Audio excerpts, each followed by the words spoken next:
안녕하십니까.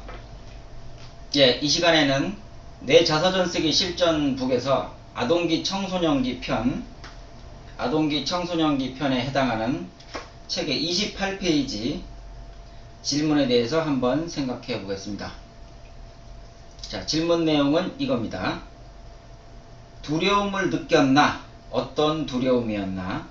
고민이 있었나? 자, 정신건강과 관련된 질문이 되겠습니다. 어린 아이들은 세상을 살아본 경험이 적기 때문에 자신이 경험하지 못한 것에 대해서는 막연한 두려움을 갖게 되는 경우가 많이 있습니다. 이것은 자라면서 극복이 되겠지만 아이들로서는 받아들이기가 어려운 과제가 되겠죠.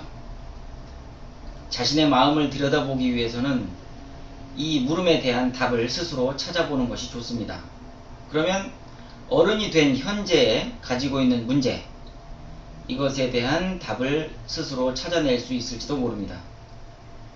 정신건강과 관련된 문제이기 때문에 이 질문에 대해서는 아주 깊이 고민해 보셔야 할 겁니다.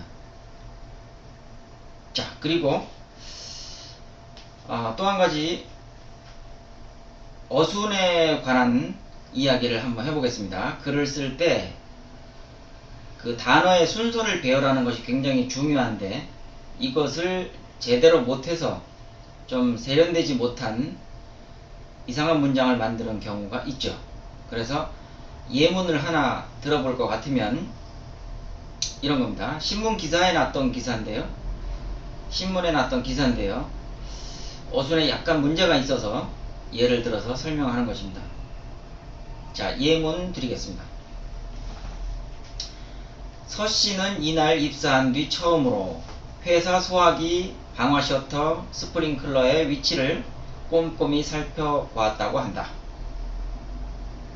자, 이 문장에서 좀 이상한 게 없나요? 다시 한번 읽어보겠습니다.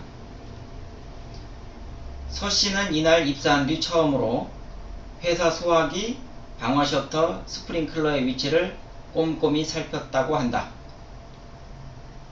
자, 어떤 점이 이상한가요? 찾을 수 있을까요? 이 문장이 이해할 수 없는 문장은 아닙니다. 그렇지만 앞에서부터 쭉 연달아서 읽으면 조금 이상하지요. 문장이라는 것은 앞에서부터 뒤로 읽어나가는 거기 때문에 그 위치가 상당히 중요한 겁니다. 자, 어떻게 시작했냐면 서씨는 이날 입사한 뒤 라고 시작을 했죠. 그렇다면 그 뒷부분을 읽지 않은 상태에서 앞부분만 볼 것 같으면 이날 입사했다는 뜻이 됩니다. 그렇죠? 그런데 이 문장을 잘 뜯어보면 이날 입사한 것이 아니고 입사한 뒤 처음으로 이날 이러이러한 행동을 했다는 뜻이 됩니다. 그렇기 때문에 독자들은 이 앞부분에서부터 글을 읽어나가기 때문에 이렇게 쓰면 상당히 혼동이 되거나 아니면 그 문장을 다시 한번 읽어야 하는 그런 불편함을 느끼게 되겠죠. 자, 그러니까 이렇게 써야죠. 서씨는 이날 입사한 뒤 처음으로 라고 쓰는 게 아니고 서씨는 입사한 뒤 처음으로 이날 어쩌고 저쩌고 이렇게 표현을 해야 되겠죠. 자, 앞뒤로 의미를 구분시켜서 위치를 떨어뜨림으로써 의미의 구분을 확실하게 만들어주는 어순이 중요하다는 것을 지금 말씀드리는 겁니다. 글을 쓰는 사람은 독자가 불편해하지 않도록 글을 써야 합니다. 이런 것을 친절한 글쓰기라고 하죠. 독자를 배려하는 글쓰기를 해야 한다는 얘기입니다. 그럼 오늘은 여기까지 하고요. 다음 시간에 또 찾아뵙겠습니다. 감사합니다.